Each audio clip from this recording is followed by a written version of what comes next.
Hello comic book fans, this is your host, Travis Collins, aka Duck Punch, and I'm back for another episode of Duck Punch Comics, here to review 4 more books that came out on September 15th, 2010. Tonight we're taking a look at Brightest Day number 10, X Factor number 209, Shadowland Ghost Rider, and Zatanna number 5. Sorry, having a brain fart. As always, we're going to jump straight to the reviews tonight with Brightest Day number 10, written by Jeff Johns and Peter J. Tomasi, with art by Ivan Reis, Scott Clark, and Joe Prado.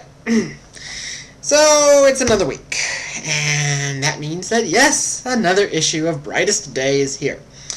And wouldn't you know it, I'm still not convinced I haven't been wasting money with this. This issue focuses on Firestorm and Aquaman. Firestorm is undergoing a battery of tests and experiments with his friend Professor Stein to discover the new extent of his powers, as well as to find out just what the presence living inside of him is. At the same time, Aquaman and his wife Mira race to find the new Aqualad, who it turns out is the son of Black Manta, and the object of a number of different villains' interest. See, here's the problem with this series. They give us one issue, which everything is given direction and purpose and goal. And then we get 4 more issues of nothing. And then you get this issue, which is about half and half. Like half good and half just crap. I honestly, how do they expect to keep anyone other than the fanboys who are already going to be buying this interested? Is the entire strategy here just to stoke the fires of the people who were already sold on this? That seems kind of lame to me, especially when there are other Brightest Day tie-ins that are really good, like Generation Lost or Birds of Prey. Add to that I have zero interest in either of the characters highlighted here, and it does not a happy Travis make. Another constant gripe I've had here is the artwork issue. With 3, count them, 3 artists perpetually working on this, I expect miracles. I get ho-hum. Again, not the happy Travis. Brightest Day has just about reached the halfway point, but with only the barest movement toward any resolutions, this book still feels like it's at the proverbial starting gate.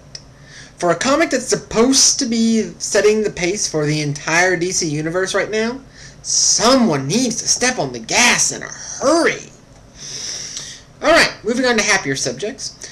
X Factor number 209, written by Peter David, with art by Emanuela Lupacchino. Okay. After reading this issue, and then going back and rereading the last 2 issues, I have to say, whatever dark, dank hole Peter David fell in from issue 200 until 207, I am so glad that he was finally able to dig himself out of it and remind everyone just how great of a book this really is. Now, Jamie Madrox and most of X Factor Investigations have gone to Las Vegas to find Hela, the Norse goddess of the dead, who's living in a casino, leaving Ron Sinclair and Richter to work things out back home. Upon their arrival, Longshot and Layla Miller immediately set about the horrific task of using his luck-bending powers to bilk the casinos out of money. Jamie uses this as a strategy to try and lure Hela out, with disastrous results. Now, Peter David is really getting back into the swing of doing an outstanding job of writing on this comic, which, as usual, has the X Factor team getting in way over its head without really knowing that they are. While at the same time taking time to continue exploring the lives of these oddball characters and their relationships with each other. From a sheer writing perspective, this is about as perfect a book as you can ask for. Now, Lupacchino is still pretty unremarkable, but she's not as bad as she has been in the past. I am so happy that I can once again say that X Factor is one of the best X-Men books out there. David may not be as consistent as I would like for him to be, but but when the rubber meets the road, this book usually delivers. Ugh, good stuff.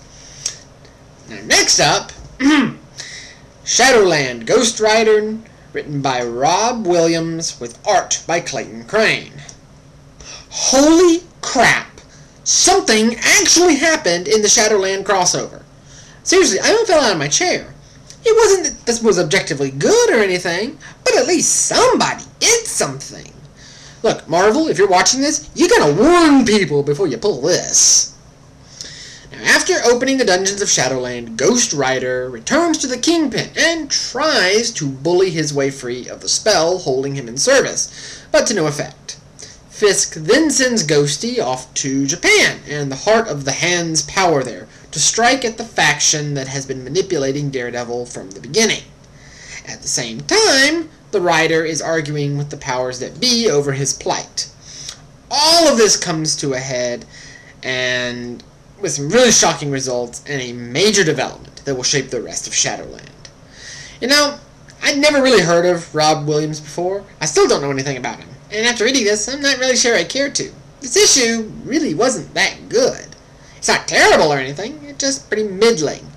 But so help me, if this wasn't the single most story-progressing issue of the entire Shadowland story arc yet. Stuff happened! People did things! Events took place! I actually want to read Shadowland number 4, just to see how this plays out. Now, Clayton Crane got really famous for his artwork in X-Force, and he's still doing his thing here. A lot of people don't like his particular brand of art, but I do, so I enjoyed it.